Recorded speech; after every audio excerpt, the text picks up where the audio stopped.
This is a podcast about both having autism and living with someone who has autism.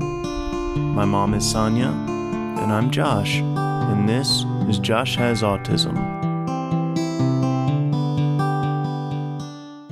Hi, everybody. Hello. Yeah, welcome to Josh Has Autism. Thanks for stopping by. Yeah. We hope you're doing okay out there and keeping warm. Have you seen the weather up north? Where we used to live in Pennsylvania, it was like 0. Yeah, and that was on the warmer day this week. So everybody, if you're snowed in, we send you warm hugs, and I hope you're inside enjoying hot meals and have lots of covers and nice family time instead of, being miserable because you're inside with family time. Oh, I mean, just look at you. You're covered in a blanket right now. Yeah, well, all right. Because it does get cold here. Yeah. But, not like there. Yeah, a few nights ago it was 20. Mm-hmm. Yes, so it does get cold. Florida. I know. It does get cold here, but it's nothing like up there. Yeah. Where it's a consistent 20. Oh my gosh, that's the high. Yeah. Right. So, Josh, I want to talk to you about something that we've touched on before, but I want to go into more detail today with it. Okay. And that is about being an adult with autism. And, I was looking some stuff up, and it said that an estimated 50,000 Americans with autism spectrum disorder will turn 18 each year. Each year? Yeah. And, yeah, I can see that. Yeah. And I guess, when you were diagnosed, there was not anything, any of these statistics because they just didn't have them back then. It wasn't something that was so prevalent that they felt like they needed to. I think the earliest statistic that I remember was 1 in every 128. That's the earliest you remember? That's the earliest I remember. I think I remember... And that was later on in my diagnosis. Well, I think I remember like 1 out of 166. Yeah. And then 150. And then 128. Yes. And then just recently it changed from 1 in every 66 to something else. Yeah. Well, it was 1 in 68. But in 2015, it's the National Health Statistics Report. That's where we get it. It's easy, not so easy for me to say. National Health Statistics in 2015, because that's the most recent that I could find, which doesn't mean anything because I'm not really good at research. Right. So you're not really good at math either. Well, you just listen to you try and say statistics. Shut up.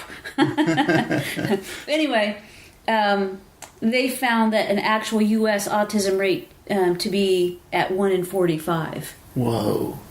So that was in 2015. Huh.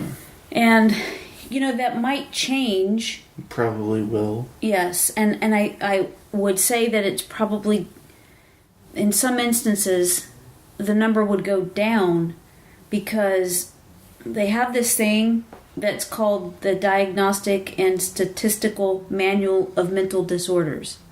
And what they've done in 2013, they removed Asperger's syndrome from being a diagnosis. Mm-hmm. So somebody could have Asperger's syndrome and still qualify to be considered to have autism, but the very, very high functioning folks that have Asperger's syndrome, what used to be called Asperger's syndrome, don't qualify and are not then in the fold of autism anymore.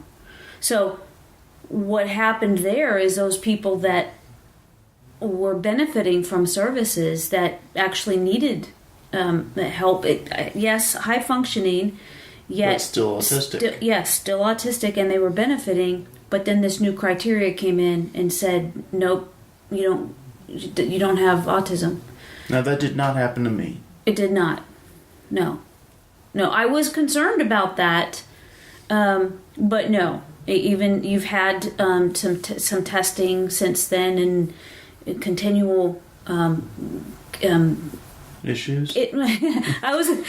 Yes, but I was going to say counseling and therapies and different types of testing and what have you, and including the long written out tests that you did and verbal testing, cognitive testing, all of that since then, and you still tested in to have autism. Mm-hmm. So, but yeah, there's a whole bunch of people out there that were benefiting from the services and then they don't qualify. Which is a weird thing to think about. That is that you're diagnosed with autism or Asperger's syndrome, and then you're getting services and they're helping, and then all of a sudden they come along with this new criteria, and what do they say then? Oh, you don't have autism. That's amazing. How did you cure me like that? It's just, in my opinion, it's not cool. Yeah. And granted, I'm not the one out there doing the studies. I'm not writing these reports. I'm not seeing the big picture maybe in the way that they see it in order to make those decisions. I think they just want doctors to stop saying Asperger's. Nonetheless, there's people out there that I feel that do need the support and the help that they were getting, and then they were just cut off. Yeah. So regardless, those numbers, it looks like kind of went down, but it doesn't really reflect the true story. Right.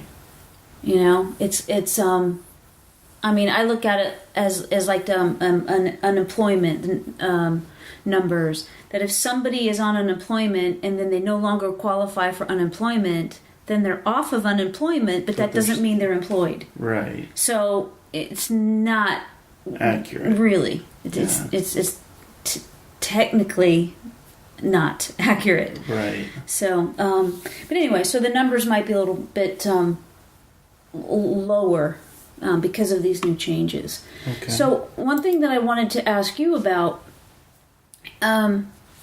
is because you're an adult and you have friends that are adults that are also on the spectrum. Mm-hmm. And I've met quite a few of them, and they're really nice guys. I really enjoy having them around. I think they're very, very nice. But you're with them, and there's a couple groups that you kind of hang with at different times of the week, maybe once a month with certain ones of them. Yeah. But I'm just wondering, maybe to just give you an idea of what I'm talking about here.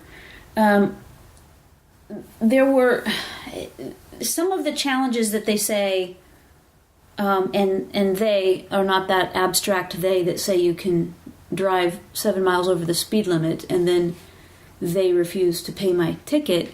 It's not those they. There's a site called Research Autism, Improving the Quality of Life, that I went to, and it just gave a list of some challenges that I just want to run down just to spark something in your mind so that you'll know what it is that I'm talking about. Because these are some struggles that adults with autism have day to day, and things that other people just might take for granted.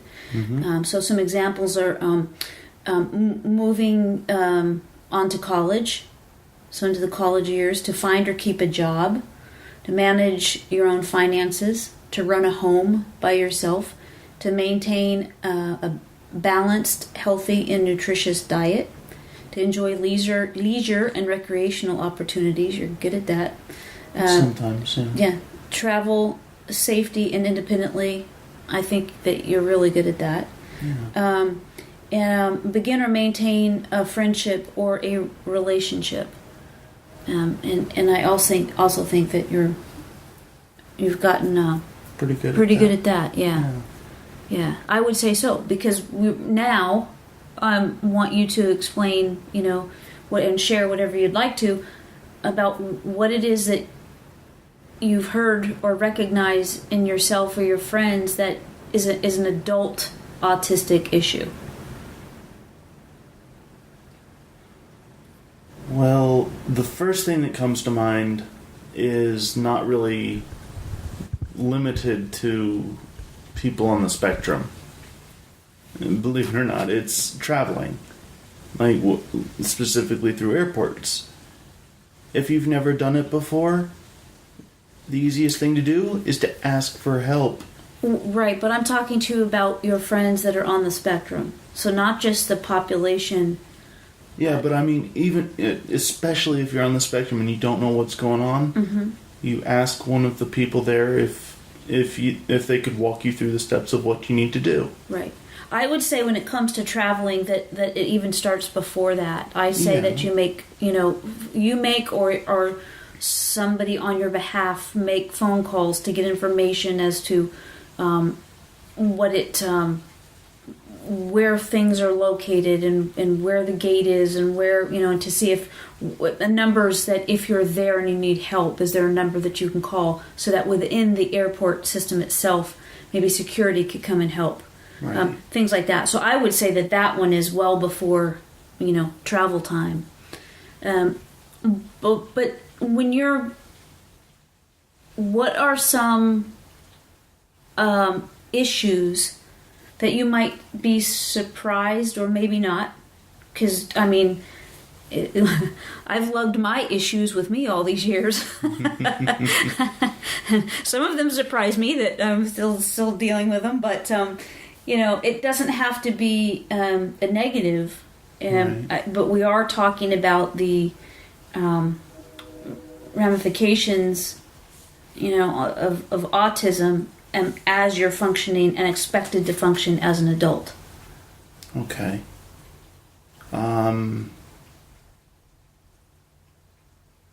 I know that most of the people that I know that are on the spectrum live with their parents. Okay. And sometimes it's the case where they go to college and they live with their parents to help with the costs of everything. Some of them just live at home because it's easier.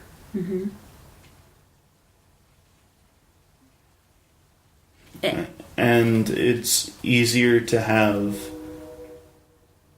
support if you're living at home with your folks who know you and know how to help you. Right. Is it easier? Is it maybe rather than easier, it's necessary? Well, that too.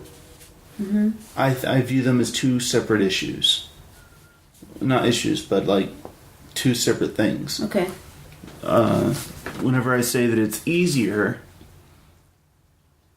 I mean that we don't necessarily have to worry about paying all the different bills on time, this, that, and the other. Because you're essentially renting out or whatever. Sometimes not even that. And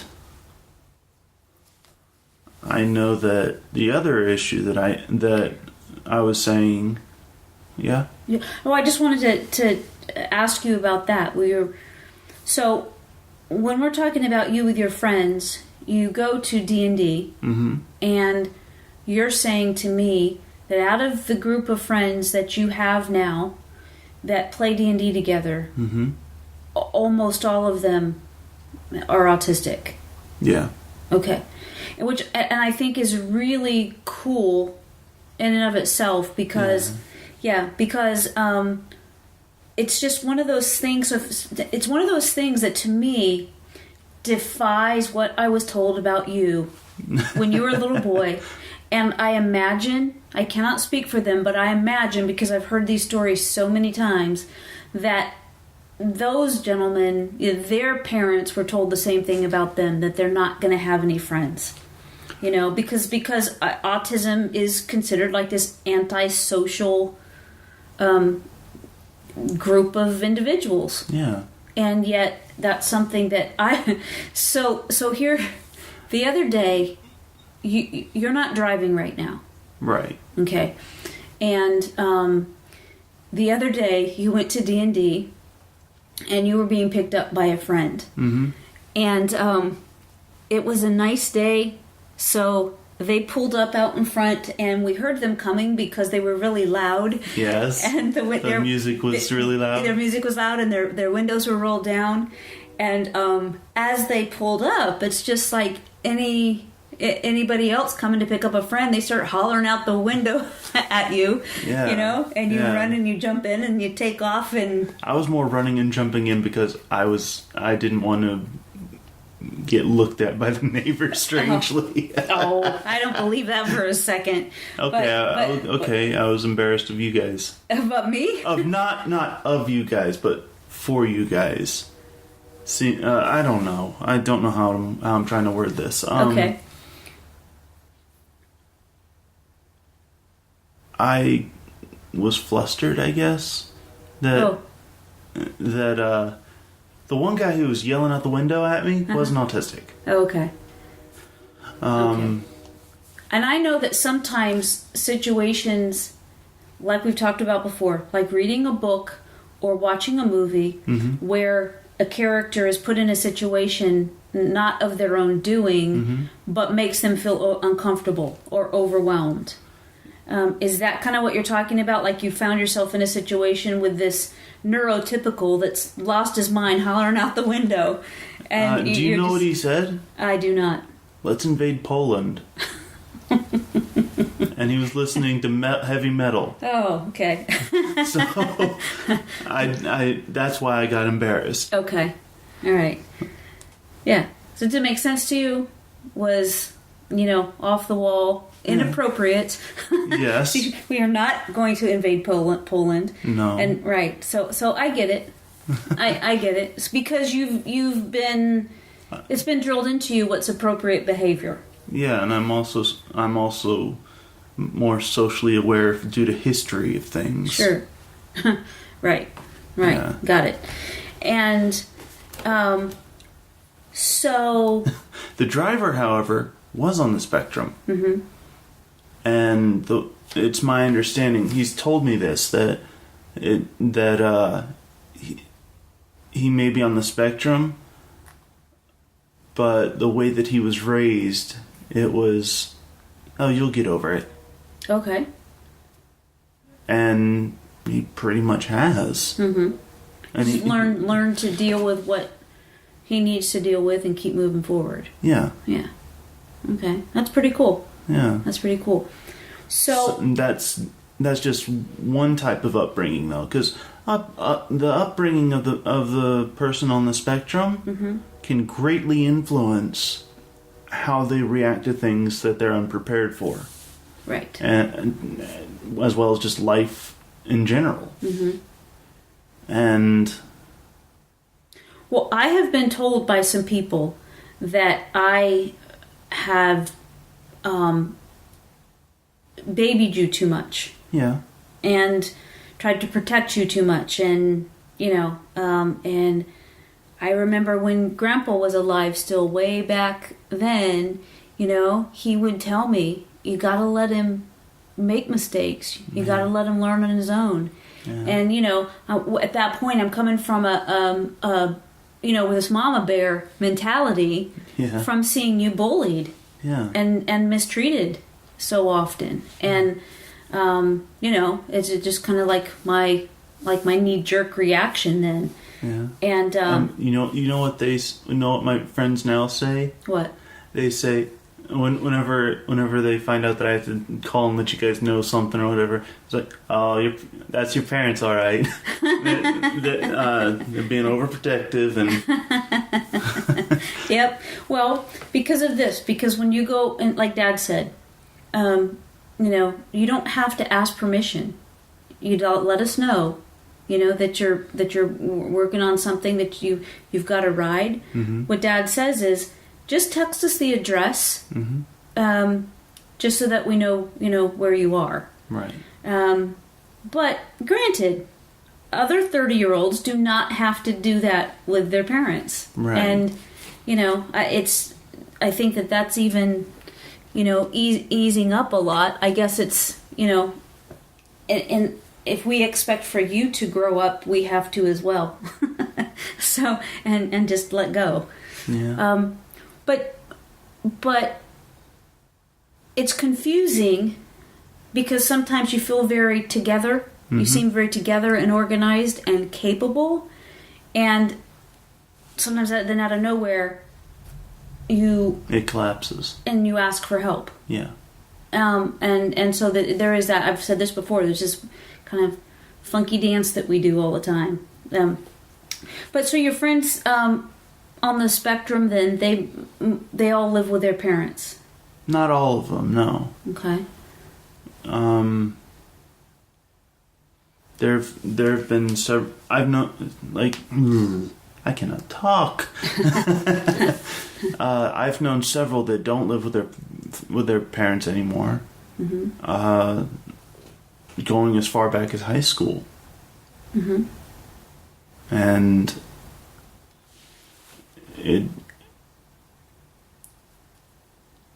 I am amazed and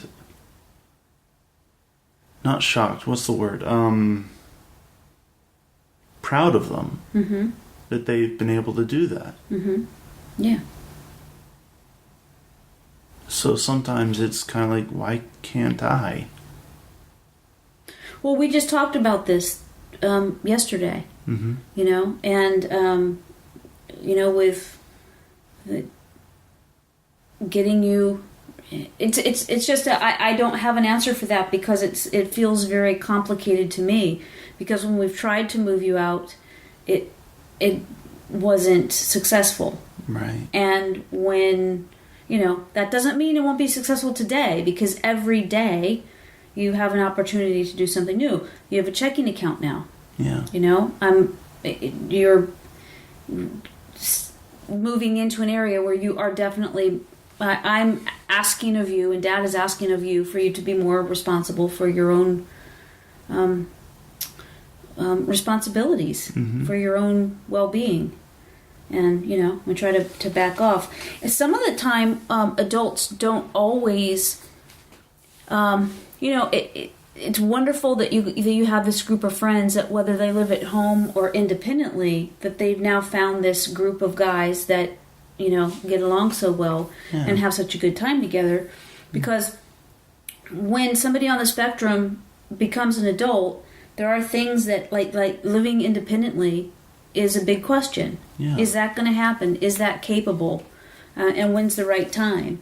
Right. Are they going to stay living with family? Is that a necessity for the lack of money, maybe, or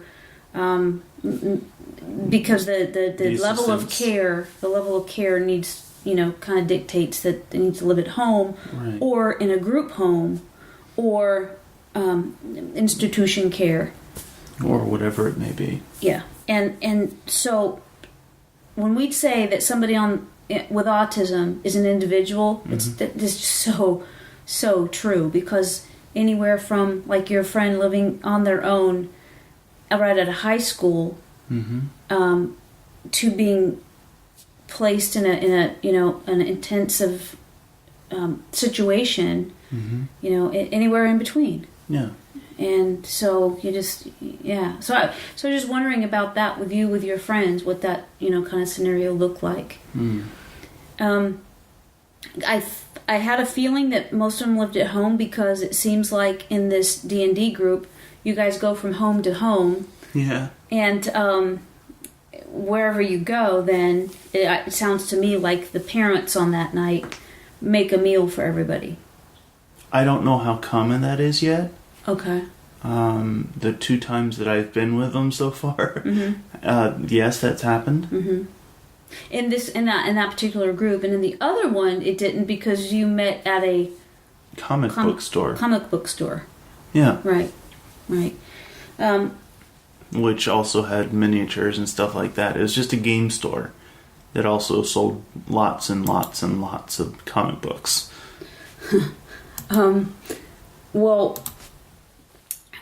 So there's a lot of people there. Yeah. A lot of people show up. Yeah. Are they a lot of them on the spectrum as well, or you're not sure? Some of them. Mm-hmm. And what I know is, like, you have these groups, and within these groups, there's people that go to both groups. There's people that kind of it's a mixed bag. Yeah. Yeah. So that's pretty cool. But you personally like it better when the group of guys getting together. Stay the same. Yes. And I say guys because right now they're guys. There's a girl in there. The one right now? Yeah. You didn't tell me that. Yeah. That's pretty cool. Yeah. So the one that you've been to twice? Mm-hmm. Awesome. Yeah. Awesome. And does she live at home? Yes. Cool. She's actually the neighbor of the two brothers. Oh, okay. Yeah. And one of the two brothers is on the spectrum. Mm-hmm. And that's actually the place where I went the first night. Mm-hmm. So tell me other types of things that you notice as an adult that with yourself or your friends on the spectrum.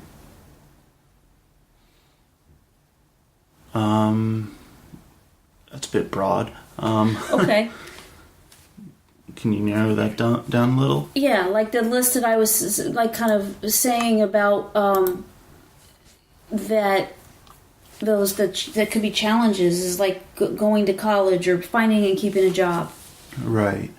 The ones that are old enough to have a job usually have one. Mm-hmm. And it's, for me personally, it's frustrating. I mean, I'm happy for them that they have jobs that they're succeeding at. Mm-hmm. But it's frustrating because I'm not wholly there yet. Right. Does that bother you a lot? Like, do you think about it, or only when it comes up? Only when it comes up. Does it affect your mood? Yeah. Because, I mean, I can't hang out with my friends whenever. I have to wait for them to get off work. That wasn't what I was asking you. That wasn't what I was asking you. Does it affect you to know that other people on the spectrum have jobs? I'm happy for them. Mm-hmm. I really am. What frustrates me is that, like I said, I'm still working my way up to that. Mm-hmm. To having a full-time job. Right. Mm-hmm. So right now, it's 1 day a week. Yeah. Mm-hmm. Minimum. And you're looking forward to that being more. Yeah. Yeah. Right. What about their finances? Are they in charge of their own finances? Usually, yes. Or do you know that, or you just yes, assume I know so? that. Because with most of them, yes, mm-hmm. they are in charge of their own finances. Mm-hmm. Because there are there's something called guardianship. It might not just be simply guardianship, when you go to apply for it, but at any rate, what guardianship is that it would be so if the caregiver has say-so over certain aspects of money. So in other words, if I was your guardian, if I had guardianship over your finances, let's say, Mm-hmm. In your big purchases. Right. If you went out and came home and had bought a brand new yurt, well, I would go. I would be able to override that. Yeah. Because it's a yurt. It's a yurt. Or whatever the case may be. Yeah. If somebody that and if the reason for that is that I think that oftentimes parents of people on the spectrum are concerned about their child, even if they're an adult, of being taken advantage of financially, or talked into something, mm-hmm. Asked to sign something under false pretenses. So in order to it not be binding, then parents have a guardianship mm-hmm. over certain areas of the finances or whatever it may be. Right. Medical decisions, for example, that mm-hmm. could be included as well. And that's common But again, what we're talking about is people that have autism are capable of so much. And yet there's these circumstances that can be found difficult, like choosing what clothes to wear. Yes. Look at Einstein. Right. Mm-hmm. Not our Einstein, the dog. Not a little dog, Einstein. Yeah. Yeah, I know who you're talking about. Yeah. Yeah. Albert Einstein. And, I mean, he had the same pair of clothes in multiples. Right. Exactly. Because he liked the feel of them and it made him comfortable. And he didn't have to worry about he wore. Exactly. He found it cumbersome to have to decide what to wear. Yeah. So to just make it easy. Yeah. You know. Right. So executive functioning is something that we did a whole podcast on before. Mm-hmm. And adults with autism can find executive functioning very difficult, and interferes because it's how you're going to do things responsibly day after day, right, to keep like a household running. Right. And you know, isn't that what a job is for? Is that so you focus on and then you get home and you shouldn't have to worry about that stuff? No, because you're still going to have to go grocery shopping in order to have food in your house to make dinner 2 nights from now. I know. You know? I'm making a joke, I guess. Oh. I don't know. Okay. I'm tired. Okay. All right. The people in your group, what are their age ranges? The youngest is 16, and I'm the oldest at 30. Okay. And everywhere in between? Yeah. Okay. I don't think at one of your groups, because when you go to that comic book store, some of the people there some of them are in older. their 50s, 60s. Yeah. I think one of them might even be in their 70s, but I don't know. Mm-hmm. Look kind of like it. Yeah. Yeah. Everybody seems pretty happy coming out of there. Yeah. When I pick you up. Yeah.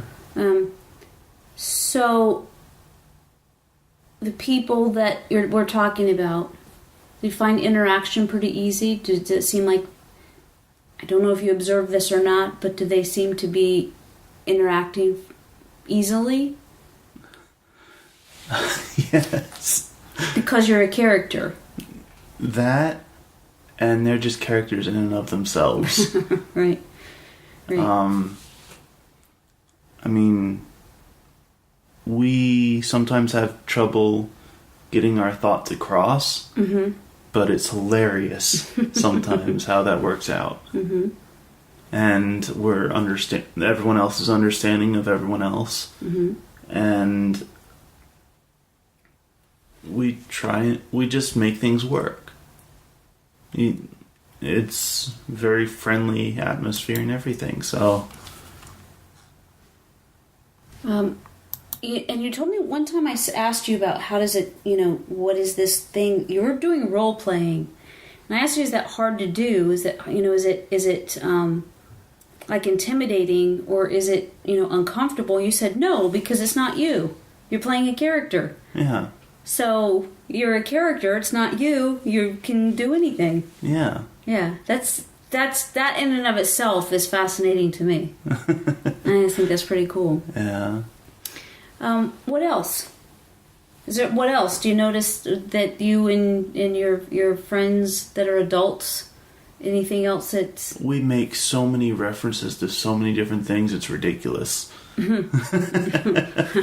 Obscure? Yes, obscure references. And we get all excited if one of us recognizes what the other one's talking about. Right. So, would it be similar to me if I said to you, 1 + 1 + 2 + 1? Yes. It's kind of like that? Yes, which is from the movie Clue. The movie Clue, one of my favorite movies of all time. I love that. Yeah. Yeah, such a good movie. Yeah. If anybody wants watching it, it's slow in the beginning, but it's setting up. It's a brilliant movie. Oh my gosh, it's hilarious! It's a comedy. Yes. It is a comedy of epic proportions. Yes. And it's one of those movies that I don't cringe at. Right. Yeah. Yeah, that's cool. Yeah. Yeah. Okay, so I don't know if we got across what it was that I was hoping to talk about today, but I don't really know what else to ask you about because I just know that the transition from before you're 18, then when you turn 18, there's just it is a completely different feeling. Mm-hmm. At least it was for me, because I had all these safety nets put up, and then all of a sudden I have like one, which was you guys, right? And instead of having the school and the wraparound services and all this other stuff, I just had you guys, and it was like, whoa, what happened? Yeah. And kind of threw me off a little bit, I guess. Right. Yeah. It was very, very difficult, and it's something that it does not have to do with intellectual capabilities. Autism can, for you anyway, throw you off in the midst of what seems like is kind of smooth sailing, and then it's not. Yeah, it's like the reef underneath the waters you can't see. Right. But it just sounds like you have. I'm so happy that you have this group of friends, and you have that in your life, and you have this job, and so it's a good. You're moving along. I don't know what else to say. I don't know what else to say. I do want to end this though with some resources for adults with autism spectrum disorder, and I don't know what all you can get out of these, but I think that they'll be helpful. So I'm just going to go down a list of a few of them. One of them is Autism Now. Another one is Autism. Autism Speaks has a transition toolkit. There is a guide for transition to adulthood, which is a series by the Organization for Autism Research, or OAR. There is Students with Disabilities Preparing for Post-Secondary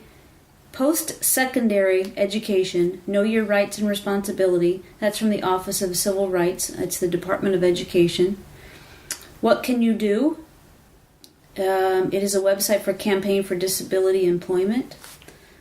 Understanding Asperger's Syndrome, a professor's guide. That is also on OAR. So even if, that term is not maybe technically used anymore, it's still used. Yeah. And unofficially, yeah. Yeah, and people know what that's about. And of course there's Josh Has Autism. Yes. So anyway, so it's a whole new ball game when you're an adult. Yeah. And if for anybody on the spectrum or off the spectrum, but especially on the spectrum because everything is so different. Yeah. But for anybody that's out there that's raising your child, yes, your young adult, right. Just know that there are organizations out there that can help. Just keep moving forward, and a lot of times, in the best efforts, you might get told information about your child that something's not going to happen. And Josh is sitting right here today saying there's a whole group of him out there that are laughing and making jokes and enjoying each other's company and interacting on a weekly basis. So, there's always hope. Yeah. Always. Don't give up. There's always hope. This was not always the case with you, Josh, and through a lot of hard work, this is where you are. So, yep, there's always hope.